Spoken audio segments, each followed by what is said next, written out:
رحم الله من قرأ الفاتحة.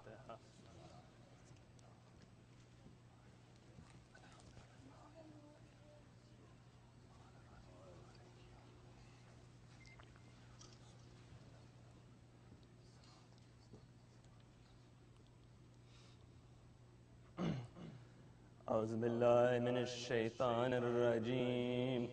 بسم الله الرحمن الرحيم.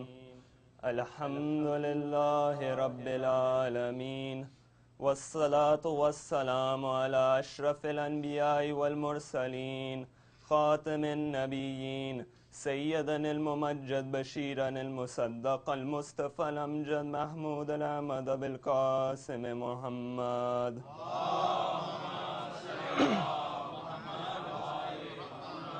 وعلى آل بيته الطيبين الطاهرين، لا سيما بقية الله في الأرضين وحجتي على الخلائق أجمعين. أما بعد، يكون الله في كتابه الكريم. بسم الله الرحمن الرحيم. لا تقولوا لمن يقتل في سبيل الله أموات بل أحياء ولكن لا تشعرون. صلوات على محمد.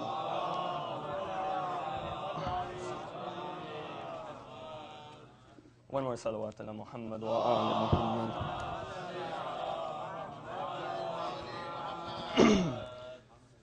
The verse of the Quran in question is one of the multiple verses of the Quran which bring forth the idea about the eternal life of someone killed in the way of Allah. As the verse says, لا تقولوا لمن يقتل في سبيل الله أموات. Don't say that those killed in the way of Allah are dead. بل أحياء ولكن لا تشعرون. Rather, they're alive, yet you don't know. And this brings us to the topic of this majlis on this day of Muharram, which is the reasons behind why Imam al-Hussein, who was killed in the way of Allah, remains alive today. And the reason behind why I linked Imam al-Hussein to this verse is because he's truly the embodiment of this verse and the verses like these. Because the life of Imam al-Hussein and his everlasting name and impact showed that those killed in the way of Allah remaining alive better than anything else. And there are two main things that we can take from this discussion before going forward. One aspect, this discussion from the very onset once again goes to show the relationship between the Quran and the Ahlul Bayt. That if you want to see the walking versions of any ayat of the Quran, then look at the Ahlul Bayt. That if you want to see the walking tafsir of any ayat of the Quran, then examine the lives of the Ahlul Bayt. That's why the Quran is called Quran as-Samit, the silent Quran. And the Ahlul Bayt, Quran al-Natiq, the walking, living Qurans. And if you want to understand Quran as-Samit, then you turn towards what? Quran al-Natiq, which are the Ahlul Bayt. And this relationship between the Quran and the Ahlul Bayt also goes to show the greatness of the Ahlul Bayt as well. What I mean by this is that there are a number of instances where Allah and His Prophet mention something alongside the Quran to show the greatness of that thing. For example, to show the greatness of Surah Al-Fatiha, Allah revealed the verse from Surah Al-Hijr, which says, وَلَقَدْ أَتَيْنَاكَ سَبْأً مِّنَ الْمَتَانِ وَالْقُرْآنَ الْعَظِيمِ. It says, we've definitely given you sab'an min al-matani, which means the 7 repeated verses, which is Fatiha.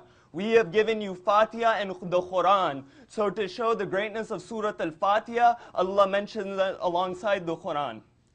To show the greatness of the month of Ramzan, what does Allah say? Shahru Ramadan alladhi unzila fi al-Quran. It's the month of Ramzan. In it we revealed the Quran. To show the greatness of the night of Qadr, what does Allah say? He says, Inna anzalnahu fi laylatil Qadr. We revealed it on the night of Qadr. So the question comes up, where are the Ahlul Bayt mentioned alongside the Quran? And they're mentioned through that Prophet about which it says, وَمَا يَنْتِقُ عَنَ الْهَوَىٰ. He doesn't speak through his desires. إِنْ هُوَ إِلَّا وَحْيٌ يُوحَىٰ. Whatever he says comes straight from Allah. And that Prophet said, إِنِّي تَارِكٌ فِيكُمُ التَّقَلَيْنِ كِتَابَ اللَّهِ وَإِطْرَتِي. Allahumma salli.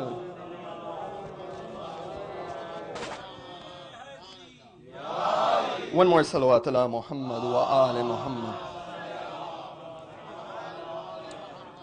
And the Prophet mentioned these two things to show the greatness of the Ahlul Bayt. And he didn't just say this hadith taqlain once, he said it multiple times. He wanted people to know Quran and my Ahlul Bayt. Rasul ne is hadith ko ek dafa nahi kata.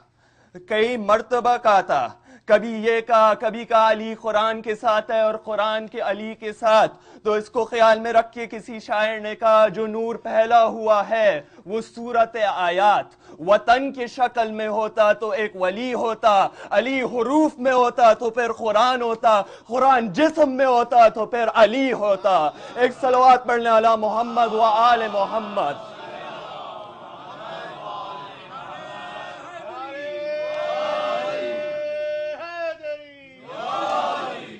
So the fact that Imam Hussein and the Ahlul Bayt are the living testimonies to any ayat of the Quran is the first important thing to take from this discussion. The other important thing that examining this topic does is that it allows us to put some sense and understanding as to why the name of Imam al-Hussein keeps growing year after year. Usually when something happens, the impact of that event dies down after time. After a year, after 5 years, 10 years, 50 years, the impact of that event would be less than what it was originally. But with Imam al-Hussein, the message of Imam al-Hussein, the name of Imam al-Hussein, and the azadari of Imam al-Hussein keeps growing year after year. And at the time Ashura happened, who would have thought that this would happen? Who would have thought that those tents being burnt on the day of Ashur would turn into over 1 million Imam Bargas and Hussainiyas where the name of Imam Hussein and his sister Zainab are remembered?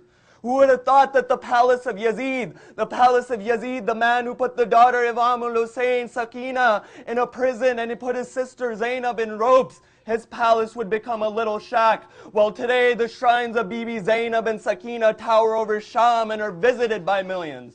Who would have thought that? Who would have thought that? One more salawat ala Muhammad wa ala Muhammad. Who would have thought these things? Who would have thought that despite Khalifas like Al-Mutawakkil trying to prevent people from going on the ziyarat of the shrine of Imam al-Hussein, that more and more people would go to the ziyarat of Imam al-Hussein?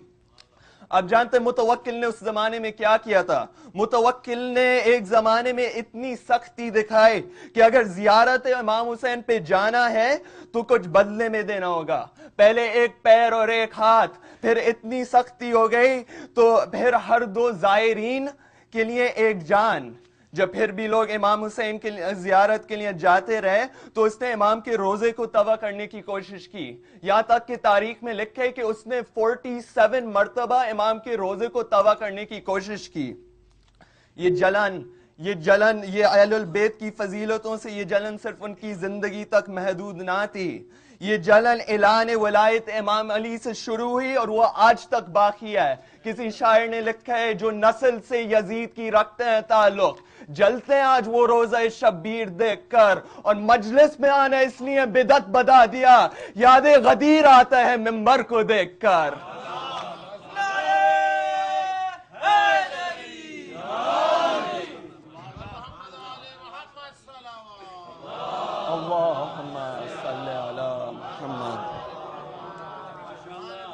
So who would have thought that more and more people would visit the shrine of Imam al-Hussein after this? Who would have thought that countries like Pakistan, Iran, Iraq, Bahrain, and India would make the day of Ashura a public holiday? And India really amazes me, not just because Maulana is from there, but you find that India is a country which is 80% Hindu and only 13% Muslim. And out of that 13% Muslim, it's only 25% Shia. Yet India, a country with a population of over 1 billion, makes the day of Ashura a public holiday?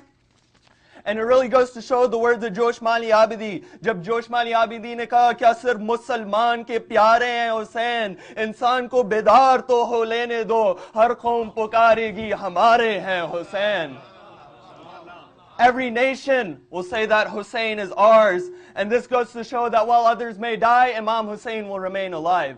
As the verse says, لا تقولوا لمن يقتل في سبيل الله أموات بل أحياء. So now the reasons behind why Imam remains alive are plenty, but since it's the 9th of Muharram, I know you have a long day and there's a majlis after this, I'll only go over 2. Number 1, the way Imam al-Hussein lived amongst the people. Because Imam al-Hussein, he didn't need Karbala to be remembered forever. And the second thing which keeps Imam alive is the azadari of Imam al-Hussein. And going through these 2 reasons will help us understand why the Imam remains alive today. If you recite 1 salawat, ala Muhammad wa ala Muhammad.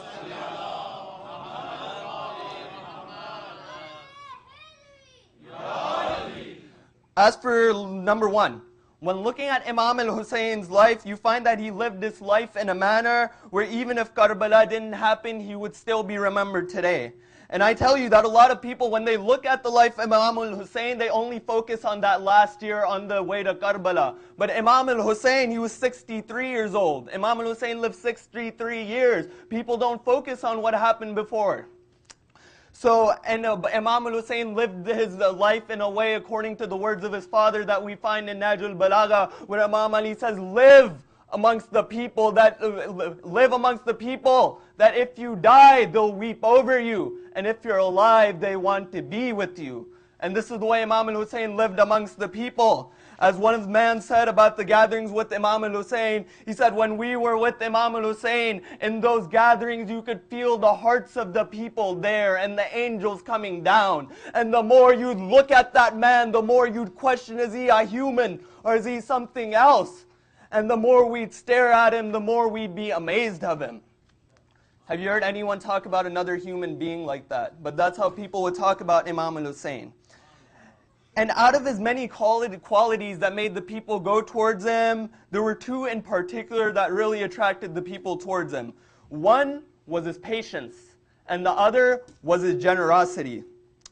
In terms of his patience, could you imagine that when you're growing up, you see people taking your father's rights, you see people taking your father's haqq as a child, and then you hear about people cursing your fathers from the mimbars.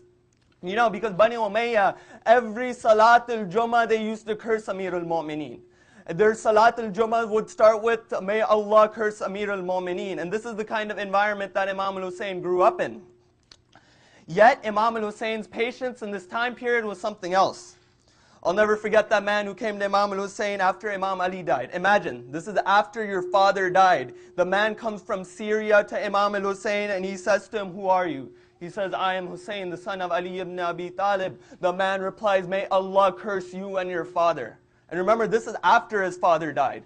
The man says that to him. So how would you reply? And look at how Imam replies. Imam says, is the wind of this area hurting you? Or have you had a disagreement with your wife?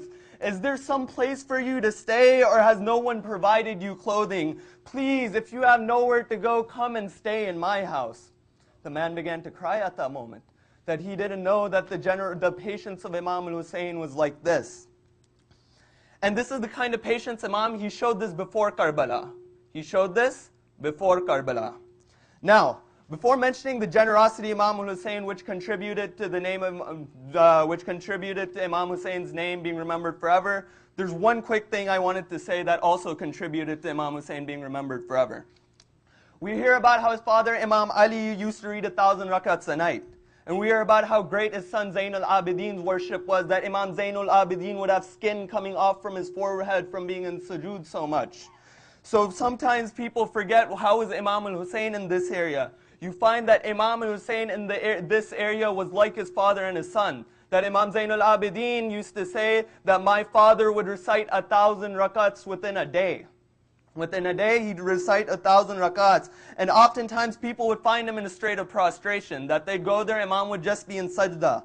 Imam Hussain us sajda ke alam mein milte the, कि जिसके बारे में उनके बेटे इमाम ज़ैनुल आबिदीन ने कहा कि अगर इंसान जानता कि कितना इनाम, कितना रिवॉर्ड उसे सजदे में मिल रहा है, वो कभी अपना सर ना उठाता. तो मेरे ज़हन में ये सवाल पैदा होता है, उस इमाम का इनाम क्या होएगा जिसका सर आज तक सजदे में है. जबीन किसी शायर के लफ्ज, जबीन इब्न अली की नियाज जारी है, खुदा की दीन की उम्र दराज जारी है. सजदे में रख के सर को ना उठाया हुसैन ने, मेरे हुसैन की अब तक नमाज जारी है. सलावत पढ़ने अला मोहम्मद व आले मोहम्मद.